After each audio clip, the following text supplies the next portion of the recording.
Okay, my name is Miguel Altieri. I'm a professor of agroecology at UC Berkeley, and I'm here in Rio de Janeiro participating in a series of events at Rio Plus 20 on agroecology, because I don't think that there's any other pathway but agroecology for the future.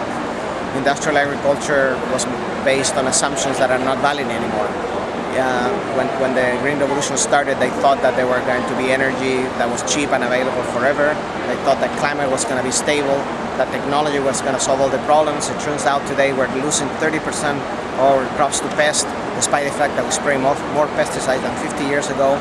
So we need a new paradigm, and that paradigm is called agroecology. And agroecology actually was born in Latin America because we use the knowledge of traditional farmers who have been farming for centuries without inputs, using biodiversity, using local resources, and using traditional knowledge. And that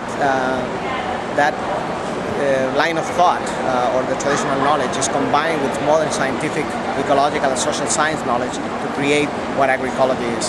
So agroecology, what it is a set of principles, both ecological as well as social principles, in which actually we can design farming systems, gardens, urban farms, in which we use biodiversity in time and space, genetic diversity as well as species diversity.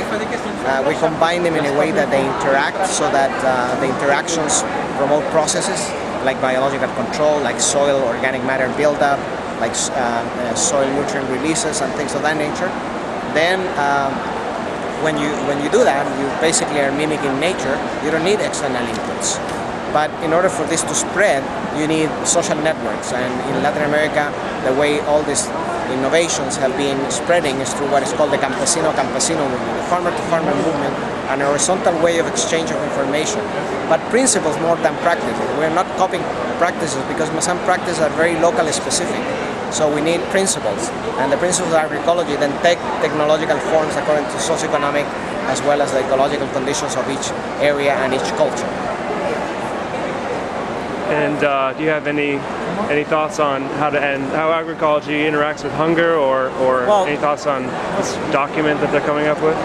Well, first of all, hunger doesn't have anything to do with production.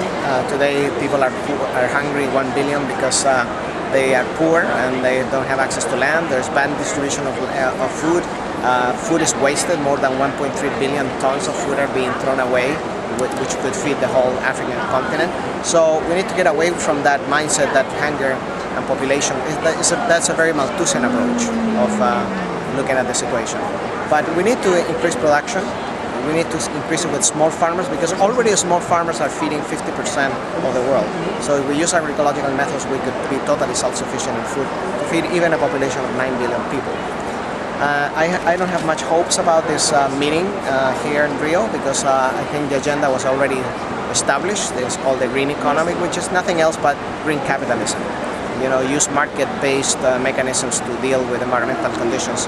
That's a loser, because, as we know, actually, Einstein said it many years ago, you cannot solve a problem with the same mentality that created it. So how are you going to solve the crisis that was created by capitalism with the same capitalist tools? You need a new paradigm, and that's what agroecology is. Thank you.